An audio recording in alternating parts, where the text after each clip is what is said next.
हरतालिका व्रत की हार्दिक शुभकामनाएं। आज हम आपको हरतालिका व्रत की पूरी जानकारी दे रहे हैं। कैसे इस व्रत को किया जाता है, क्या विधि है, साथ ही कौन कौन इस व्रत को कर सकते हैं।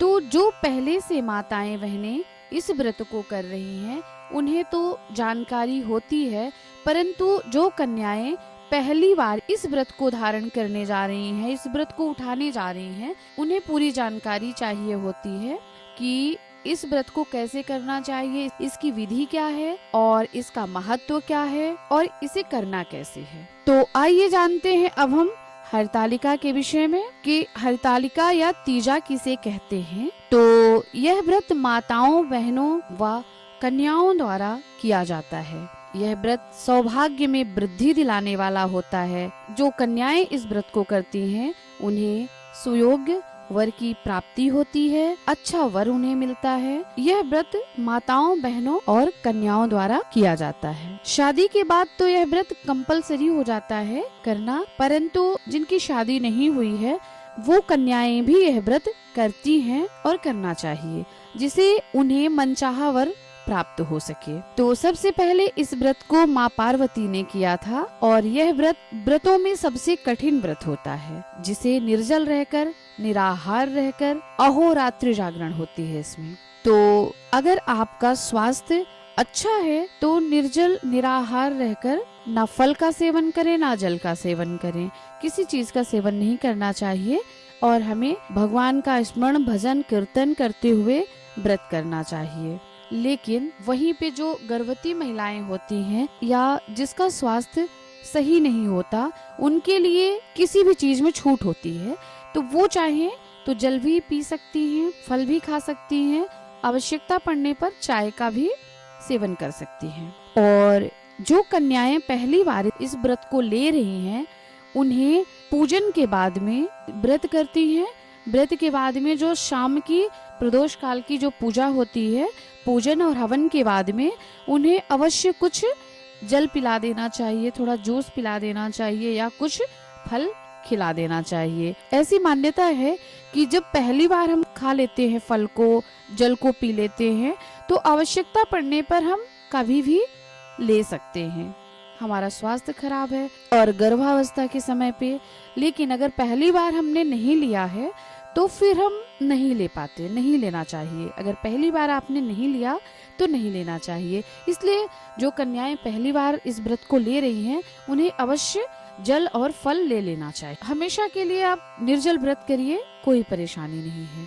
और व्रत करने के पहले हमें व्रत का संकल्प लेना चाहिए। वैसे इस व्रत की शुरुआत तो एक दिन पहले से हो जाती है। पूरी तैयारी करना चाहिए वस्त्र के लिए, चूड़ी वगैरह जो भी आप नहीं पहनना चाहते हैं, पायल है, कुछ भी आप लेना चाहते हैं, एक दिन पहले पूरी तैयारी कर लें, पूरी खरीदारी कर लें। श्रृंगार के आइटम्स आप खरीद सकते हैं जो माता पार्वती को आप चढ़ाएंगे, जो दान दक्षिणा करेंगी, या फिर आप खुद के लिए, तो एक दिन पहले सारी तैयारी आप कर लें।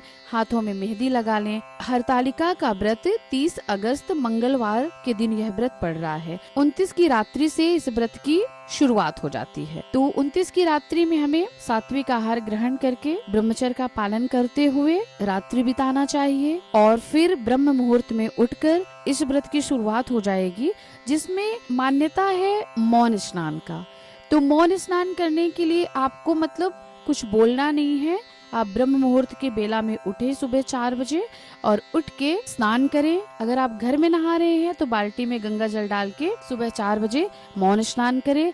अगर आप गंगा में स्नान कर रहे हैं, सरोवर में स्नान कर रहे हैं, तो उससे अच्छा तो कुछ हो ही नहीं सकता। तो ये तो थी 30 अगस्त सुबह ब्रह्म वेला में आप ऐसे मौन स्नान करें। फिर स्नान के बाद में आप स्वच्छ वस्त्र धारण करें या नए वस्त्र धारण करना चाहिए। जितना हो सके तो कहते हैं नया वस्त्र धारण जरूर करना चाहिए।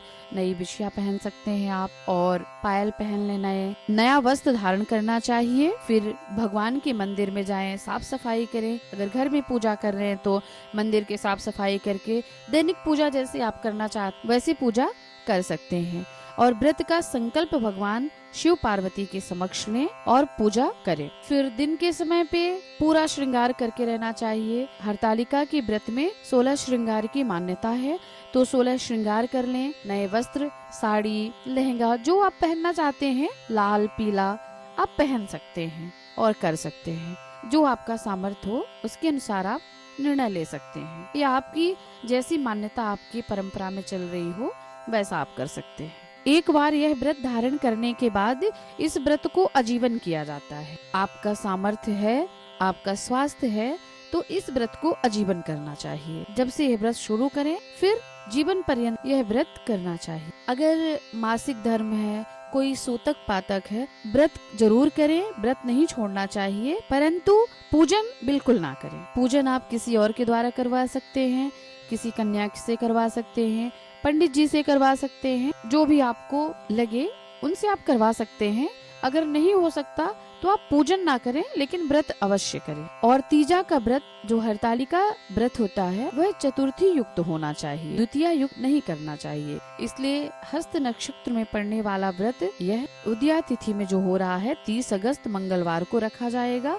31 अगस्त बुधवार को चतुर्थी पर पारण करें। और किसी भी व्रत के समय पर हमें ना लड़ाई झगड़ा करना चाहिए, न किसी की निंदा चुगली करनी चाहिए। जितना हो सके भगवान का स्मरण करें, पूजन करें, अर्चन करें, भगवान के ही नाम में मंत्र का स्मरण करें, मंत्र जपें, भजन करें। इस तरह से अपने समय को व्यतीत करना चाहिए। और हरतालिका के दिन शाम के समय प्रदोष वेला में पूजन करने का विशेष महत्व होता है। शाम के समय प्रदोष वेला में हरतालिका के व्रत में विशेष महत्व होता है इस समय का पूजन करने पर। इसमें आप शिव पार्वती की विशेष पूजन अर्चना करें, अभिषेक करें, हवन करें। प्रदोष काल का समय 6:30 से 9 तक आप कर सकते हैं पूजन। 6:30 से शुरू कर सकते हैं और फिर जितनी लंबी आपकी पूजन हो आप कर सकते हैं। और आप चाहें तो बालू की प्रतिमा बना ले भगवान शिव परिवार की, शिव जी की, और उसका भी पूजन कर सकते हैं। सामूहिक पूजन करना चाहते हैं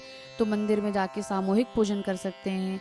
घर में आके अपने मंदिर में बैठ के आप कथा सुन सकते हैं, पूजन कर सकते हैं। आपको जो सरल लगे वह सब आप कर सकते हैं। और सामूहिक पूजन करेंगे, सामूहिक जागरण करेंगे, सामूहिक भजन करेंगे, तो उसमें थोड़ा सा जो व्रत जितना कठिन होता है वो उतना कठिन महसूस नहीं होता।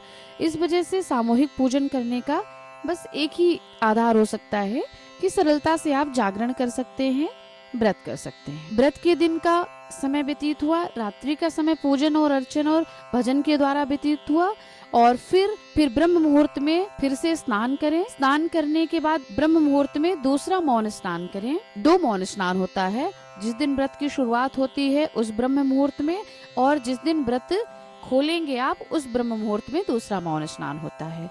और फिर शिव परिवार का पूजन करें और अपने व्रत को खोलें। आप व्रत खोल सकते हैं फल खा के, जल पी के, सात्विक अन्न खा के। इस तरह से व्रत पूर्ण होता है। तो अगर आप सब लोगों को यह जानकारी अच्छी लगी हो तो कृपया हमारे चैनल को सपोर्ट करें और सब्सक्राइब करें। आप सभी को हार्दिक शुभकामनाएं। आप सभी का आभार।